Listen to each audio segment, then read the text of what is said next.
In this video, you will learn how to restrict a user on Instagram.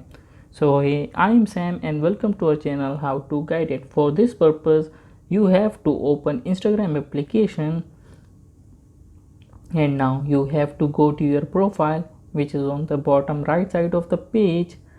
Now I have clicked on it and you have to click on the top right side of the page, which are three lines.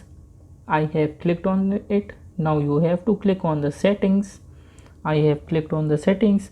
Now I have to click on the privacy.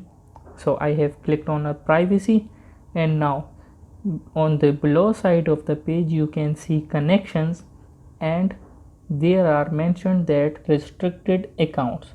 So I have to click on the restricted accounts and I will continue, and now I can restrict any of the account. I just have to enter the username of that account and I can restrict that account simply.